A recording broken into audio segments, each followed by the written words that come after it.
Everyone, this is Suvarnita Ganguly from NSS Target JEE और आज हम लोग पढ़ने वाले हैं डायमेंशनल एनालिसिस। तो पहले हम लोग देखेंगे कि डायमेंशंस क्या होता है। हम लोग इसके पहले पढ़े थे कि जो फिजिकल क्वांटिटीज होता है वो दो टाइप के होता है, एक फंडामेंटल और एक डिराइव्ड। और जो फंडामेंटल क्वांटिटीज होता है उसको जोड़ के हम लोग डिराइव्ड क्वांटिटीज बनते हैं। All the quantities of interest can be derive from there base quantities, जो कि मैं अभी बोली। तो उससे डायमेंशंस का क्या लेना देना। The power of the base quantities that enters into the expression of a physical quantity is known as the dimension of the quantity in that base. मतलब बेसिकली क्या हो रहा है कि हम लोग फंडामेंटल क्वांटिटी जोड़ के डिराइव क्वांटिटी बनाते हैं, तो वो डिराइव क्वांटिटी में वो फंडामेंटल क्वांटिटी कितने अमाउंट में है उसको मेजर करने के लिए हम लोग ये डायमेंशंस टर्म यूज करते हैं। ठीक है, तो हम लोग एक एग्जांपल देख लेते हैं ताकि हम लोग का और क्लियर हो जाए। यहाँ पे हम लोग तीन बेसिक फंडामेंटल क्वांटिटी का बात करेंगे, that is length, mass and time. ठीक है, तो फोर्स देख लेते हैं। फोर्स जो कि है मेरा एक डिराइव्ड क्वांटिटी, उसका फॉर्मूला होता है मास इनटू एक्सेलरेशन। मेरे को पता है मास जो है वो मेरा फंडामेंटल क्वांटिटी है, तो उससे हम लोग कोई छेड़खानी नहीं करेंगे, जैसा है वैसे रख देंगे। पर ये तीनों में एक्सेलरेशन तो नहीं आ रहा है, मतलब एक्सेलरेशन मेरा फंडामेंटल क्वांटिटी नहीं है, तो तोड़ेंगे उसको। तो एक्सेलरेशन को हम लोग वेलोसिटी बाय टाइम लिख सकते हैं। तो उसमें से मेरा टाइम हो गया फंडामेंटल क्वांटिटी, पर वेलोसिटी अभी भी डिराइव्ड क्वांटिटी है, तो वेलोसिटी को हम लोग फिर से डिस्प्लेसमेंट बाय टाइम लिख सकते हैं। मतलब बेसिकली ये हो गया मेरा लेंथ बाय टाइम। लेंथ मेरा फंडामेंटल क्वांटिटी और टाइम भी मेरा फंडामेंटल क्वांटिटी। तो मेरा फाइनल आंसर जो बन गया वो है मेरा लेंथ बाय टाइम स्क्वायर, जो कि है length into time to the power -2, वही यहाँ पे लिख दिए। मास जो कि एज इट इज रहा length into time to the power -2। Therefore the dimension of forces, मतलब फोर्स में ये तीन क्वांटिटी कितने अमाउंट में है वो हम लोग ऐसे लिख सकते हैं। हम लोग डायमेंशन को हमेशा स्क्वायर ब्रैकेट के अंदर लिखते हैं और अंदर जो लिखना है लिख देते हैं। ठीक है, तो m मेरा 1 है, मास मेरा 1 है, लेंथ मेरा 1 है और टाइम -2 के पावर में है। ठीक है, तो वही dimensions of force are 1 in mass, 1 in length and -2 in time।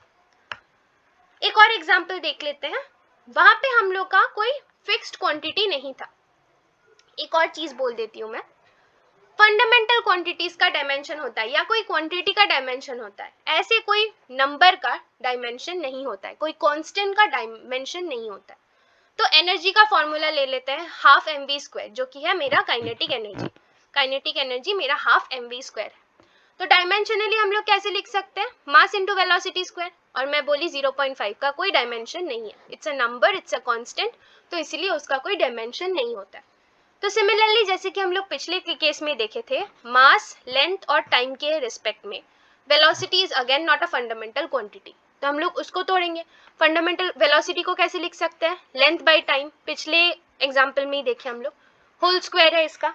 ठीक है, तो फिर वही लिखे हम लोग length by time whole square, तो लेंथ का square divided by time to the power -2, तो वही हो गया मेरा मास 1 बार, लेंथ 2 बार और टाइम -2 बार। तो मास ml² t to the power -2। Thus energy has the dimension 1 in mass, 2 in length and -2 in time। तो इसी को हम लोग बोलते हैं डायमेंशनल फॉर्मूला या dimension. Such an expression for a physical quantity in terms of base quantities, जो कि है फंडामेंटल क्वांटिटीज मेरा, that is known as its dimensional formula। और इक्वेशन क्या होता है, हम लोग कुछ कुछ ऐसे लिखते हैं कि जैसे कि यहाँ पे energy equals to 0.5 into mass into velocity square. अब डिफरेंट टाइप के एनर्जीज होता है, डिफरेंट टाइप के कंपैरिजन कर सकते हैं। जैसे कि हम लोग ये बोल सकते हैं कि potential energy equals to kinetic energy, पर दोनों का फॉर्मूला सेम नहीं है। ऐसे ही whenever the dimension of a physical quantity is equated with a dimensional formula, एक physical quantity का dimension जब एक dimensional formula के साथ equate किया जाएगा, that is known as dimensional formula, which is this part। ये जो लिखा हुआ है एक physical quantity उसके dimension के साथ express किया गया है, that is known as dimensional equation। तो हम लोग तीन चीज पढ़े, एक है dimension, दूसरा है dimensional formula, तीसरा है डिमेंशनल इक्वेशन। अब हम लोग पढ़ेंगे प्रिंसिपल ऑफ होमोजेनिटी। पर इसको शुरू करने से पहले एक चीज बहुत इंपॉर्टेंट है कि दो फिजिकल क्वांटिटीज को तभी ऐड और सब्ट्रैक्ट किया जा सकता है जब दोनों का डायमेंशन सेम हो। जब तक दोनों का डायमेंशन सेम नहीं होगा हम लोग दो फिजिकल क्वांटिटीज के साथ एडिशन या सब्ट्रैक्शन परफॉर्म नहीं कर सकते। तो प्रिंसिपल ऑफ होमोजेनिटी क्या बोलते हैं? The principal of homogeneity is that which says that the dimensions of each term in a dimensional equation should be same on both the sides। जैसे कि मैं बोली अभी एक इक्वेशन को, एक इक्वेशन कब होता है? जब एक फिजिकल क्वांटिटीज को उसके डिमेंशन के साथ इक्वेट किया जाता है तब वो डिमेंशनल इक्वेशन बनता है, और दोनों सेम नहीं होगा तो हम लोग उसको एक डिमेंशनल इक्वेशन कैसे बोल सकते हैं? तो एक एग्जाम्पल से हम लोग उसको प्रूव करेंगे। ये एक एग्जाम्पल ले लेते हैं, x equals to v not t plus half a t square, जहाँ पे x है मेरा डिस्टेंस, v नॉट है वेलोसिटी, t है टाइम, a है एक्सेलरेशन और t यहाँ पे फिर से टाइम है। तो सब में से दो ऐसा क्वांटिटीज है जो कि मेरा फंडामेंटल क्वांटिटी नहीं है। तो देख लेते हैं पहले, x से मेरा डिस्टेंस जिसका डिमेंशन है l, v not into T, एक क्वांटिटी बाय क्वांटिटी हम लोग पकड़ेंगे। ये तो पता है कि x v नॉट टी और हाफ ए टी स्क्वायर तीनों का क्वांटिटी सेम है, क्योंकि मैं क्या बोली कि जब तक हम लोग एडिशन और सब्ट्रैक्शन परफॉर्म करेंगे तब तक दोनों का डिमेंशन सेम होना चाहिए। और यहाँ पे एडिशन और सब्ट्रैक्शन किस किस चीज का हो रहा है? वी नॉट टी का एडिशन हो रहा है हाफ ए टी स्क्वायर के साथ, तो इन दोनों का डिमेंशन तो सेम है, यहाँ से इतना पता चल गया, पर उसका सही में कोई काम नहीं है। पहले हम लोग देखेंगे, मतलब क्वांटिटी बाय क्वांटिटी हम लोग देखेंगे। फर्स्ट क्वांटिटी है मेरा x जो कि है लेंथ, हो गया। v नॉट इंटू टी मतलब वेलोसिटी इंटू टाइम, वेलोसिटी तो फंडामेंटल क्वांटिटी नहीं है तो उसको तोड़ के हम लोग लिखेंगे l t to the power -1, और यहाँ पे t एज इट इज रहेगा, तो ये t और ये t कैंसिल हो जाएगा, तो मेरा फाइनल बचा l। ठीक है, तो फिर उसके बाद हम लोग नेक्स्ट क्वांटिटी पे जाएंगे which is half a t square. Half एक कांस्टेंट है तो उसका कोई डायमेंशन नहीं है, इसके पहले ही बोली हूँ, तो ए टी स्क्वायर का डायमेंशन होगा, टी स्क्वायर तो एज इट इज रहेगा, और जो एक्सेलरेशन है वो मेरा चेंज होगा, और एक्सेलरेशन को हम लोग लिख सकते हैं l t to the power -2, और ये टी टू द पावर -2 ये t to the power -2 cancel हो जाएगा, तो फाइनली ये एल बचेगा। तो दो सेम क्वांटिटीज को हम लोग ऐड या सब्ट्रैक्ट कर सकते हैं, जो कि मैं अभी बोली। तो यहाँ पे l plus L also gives the dimension of l, ये याद रखना, 2l नहीं बन जाएगा, l प्लस एल मतलब दो लेंथ को हम लोग जब ऐड करते हैं एक लेंथ ही तो बनता है, तो वहीं ये डिमेंशन और ये डिमेंशन को जब हम लोग ऐड करेंगे 2l नहीं l बनेगा। ठीक है, और यहाँ पे हम लोग को पहले से ही पता है x जो है वो l है, तो LHS equals to RHS, since dimensions of left hand side equals to dimension on right hand side, the equation is said to be consistent and dimensionally correct। Dimensionally correct क्यों? क्योंकि principle of homogeneity के हिसाब से dimensional equation दोनों side में same होना चाहिए, मतलब quantity should be equal to its dimensional equation, जो कि ये सेटिस्फाई कर रहा है कंप्लीटली। तो अभी तक हम लोग जो पढ़े थे वो था कि हम लोग डायमेंशनल एनालिसिस को देखेंगे कैसे, आई मीन उसका एप्लीकेशन क्या क्या होगा। अब देखेंगे हम लोग कि उस डायमेंशनल एनालिसिस का काम क्या होगा। फर्स्ट काम, to convert units of a physical quantity from one unit to another। ठीक है, तो ये चीज को करने के लिए हम लोग एक जनरल फॉर्मूला यूज करते हैं which is n1 into u1 equals to n2 into u2। अभी n1 और n2 क्या है, u1 और u2 क्या है? n1 जो है वो मेरा न्यूमेरिकल पार्ट है, n2 भी जो है वो भी मेरा न्यूमेरिकल पार्ट है, u1 जो है वो मेरा यूनिट है, u2 जो है वो भी मेरा यूनिट है। ठीक है, तो ये चीज प्रूव करने के लिए हम लोग एक एग्जाम्पल ले लेते हैं। क्वेश्चन में लिखा हुआ है to find out how many kilograms are there in 52 pounds. तो हम लोग क्या बोले थे कि n1 जो है वो मेरा न्यूमेरिकल पार्ट है और u1 जो है वो मेरा यूनिट है। तो यहाँ पे यूनिट मेरा पाउंड्स है और दूसरा यूनिट किलोग्राम्स है।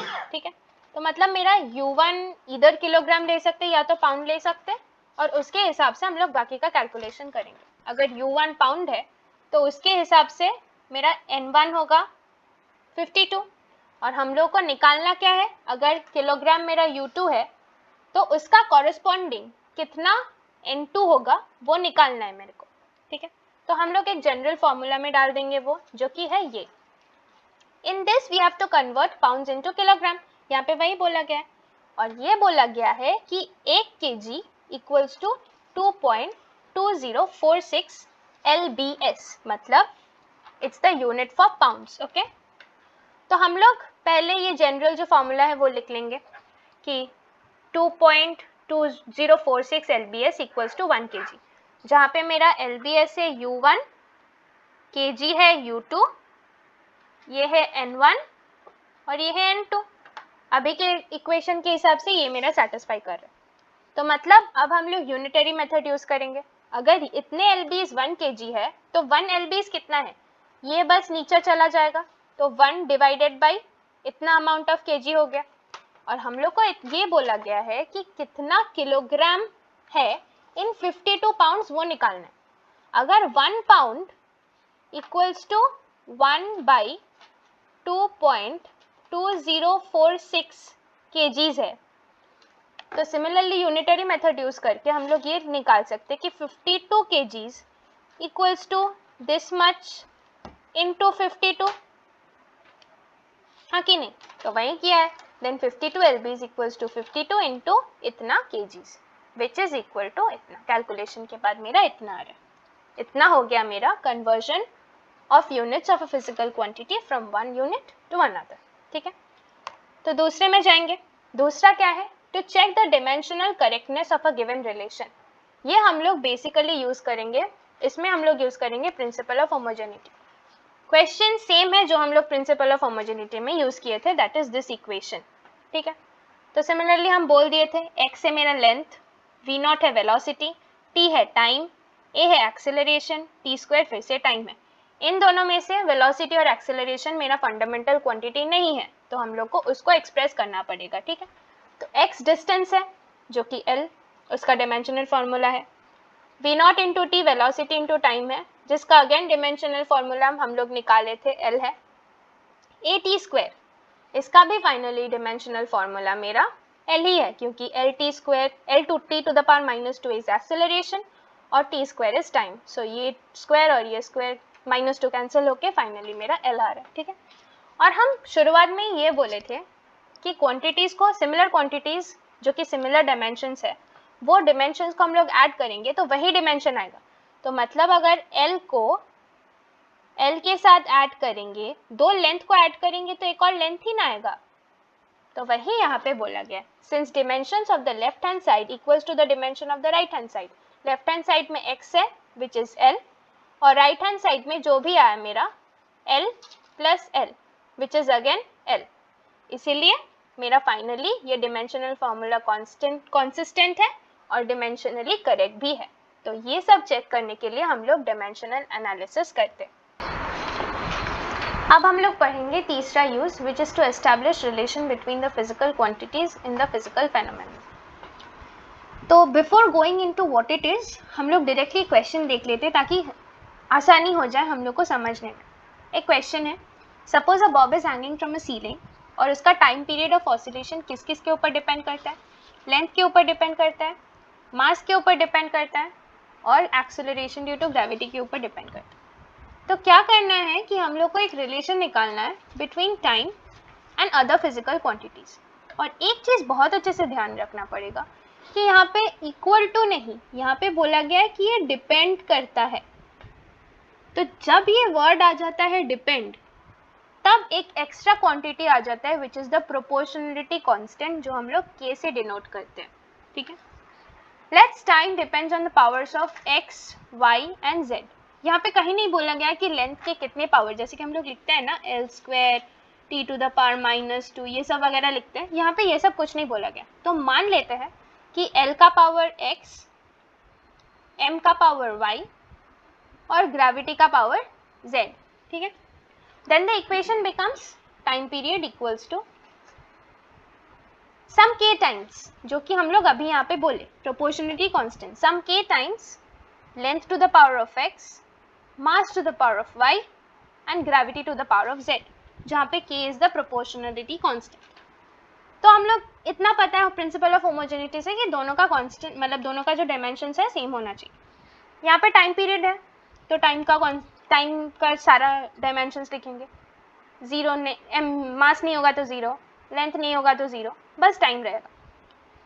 l to the power of x जो हम लोग अभी देखें, m to the power of y अब फिर से देखें। ग्रेविटी को हम लोग क्या लिख सकते हैं? l t to the power -2 अभी तक देख रहे हैं हम लोग, तो l t to the power -2 to the power of z। ठीक है, अब इक्वेट करेंगे तो क्या करेंगे, यहाँ पे k को कांस्टेंट ले लेंगे m को सारा एक साथ कर लेंगे, एक ही m है तो m to the power of y, l एक बार यहाँ है, एक बार l यहाँ है, मतलब l to the power of x into l to the power of z।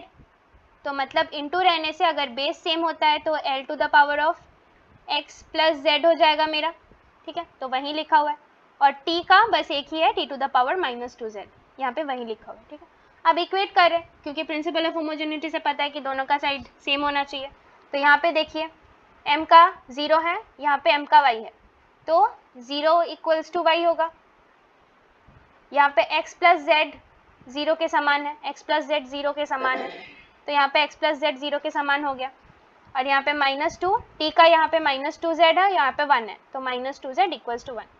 तो सॉल्व करने के बाद हम लोग को x का वैल्यू हाफ मिल रहा है, y का वैल्यू 0 मिल रहा है और x का वैल्यू -1/2 मिल रहा है। ये 3 इक्वेशन है मेरा, ये तीनों सॉल्व करेंगे तो x y z का वैल्यू निकल जाएगा।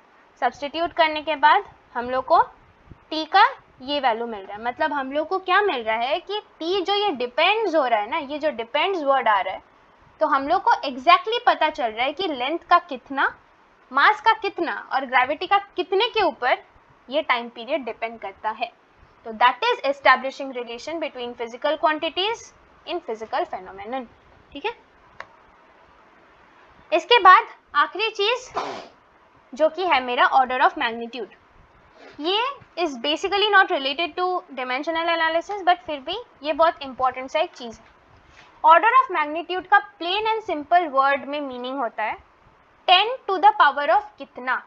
हम लोग हमेशा लिखते हैं 10 to the power of 1, 10 to the power of 2, -2, बहुत कुछ लिखते हैं। तो यही है कि 10 टू द पावर ऑफ कितना। जैसे कि हम लोग 1 किलोमीटर को अगर मीटर में लिखते हैं तो हम लोग लिखते हैं 1 इंटू 10 टू द पावर 3, क्योंकि 1 kilometre equals to 10 to the power 3 metre, है कि नहीं। तो मतलब यहाँ पे हुआ 3 is the order of magnitude, 10 to the power of 3 मतलब 10 टू द पावर ऑफ कितना, 3, तो मेरा 3 है ऑर्डर ऑफ मैग्नीट्यूड, ठीक है। एक चीज बहुत अच्छे से ध्यान में रखना पड़ेगा ऑर्डर ऑफ मैग्नीट्यूड कैलकुलेट करने के पहले, कि पॉइंट के पहले एक ही डिजिट होना चाहिए। There must be one single digit before the decimal. तो मतलब अगर हम लोग को 14.5 किलोमीटर का ऑर्डर ऑफ मैग्नीट्यूड निकालना है तो हम लोग क्या लिखेंगे, पहले उसको मीटर में कन्वर्ट करेंगे। तो 14.5 किलोमीटर मतलब 14.5 into 10 to the power 3 metre. तो हम लोग तो बोल सकते हैं 10 टू द पावर 3 है तो 3 है मेरा ऑर्डर ऑफ मैग्नीट्यूड, पर ये गलत है। क्यों?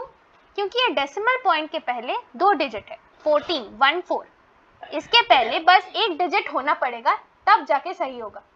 तो क्या करेंगे, ये पॉइंट को यहाँ पे शिफ्ट करने की कोशिश करेंगे, ठीक है। तो ये अगर पॉइंट सामने की तरफ शिफ्ट हो रहा है तो जो मेरा 10 टू द पावर जितना भी होगा वो मेरा 1 से बढ़ जाएगा, ठीक है। तो मेरा पॉइंट इधर शिफ्ट हो गया तो मतलब 1.45 इंटू 10 टू द पावर 1 से बढ़ गया मतलब 4, तो मेरा करेक्ट ऑर्डर ऑफ मैग्नीट्यूड 4 है, ठीक है। यही है मेरा ऑर्डर ऑफ मैग्नीट्यूड। तो एक सैम्पल क्वेश्चन देख लेते हैं। The diameter of the sun is 13.9 into 10 to the power 6 kilometre, उसका ऑर्डर ऑफ मैग्नीट्यूड निकालना है। वही बोली मैं, पहले डेसिमल के पहले कितना पॉइंट है वो देखना पड़ेगा, डायरेक्टली ऊपर यहाँ पे जितना है वो लिख देने से नहीं चलेगा। पॉइंट के पहले 2 डिजिट है तो हम लोग को उसको रिड्यूस करना पड़ेगा 1 डिजिट में। किधर शिफ्ट हो रहा है, इधर, तो मतलब 1 से बढ़ जाएगा, तो मेरा ऑर्डर ऑफ मैग्नीट्यूड यहाँ पे 7 हो जाएगा, ठीक है। स्टेप्स फॉर कन्वर्शन जो कि मैं पहले करती हूँ, पहले एसआई यूनिट में कन्वर्ट कर लेंगे। लेंथ का एसआई यूनिट क्या है, मीटर। सिमिलरली बाकी का एसआई यूनिट भी पता ही होगा, उसके हिसाब से पहले एसआई यूनिट में कन्वर्ट करना पड़ेगा। डेसिमल के पहले बस 1 डिजिट छोड़ना होगा, leave 1 digit before the decimal, जो कि ये हो गया। Observe the power of 10, so जितना भी पावर ऑफ 10 है that gives our final order of magnitude. So this is it from my side. ये चैप्टर के लिए इतना ही है। We'll see you at the next lesson. Thank you.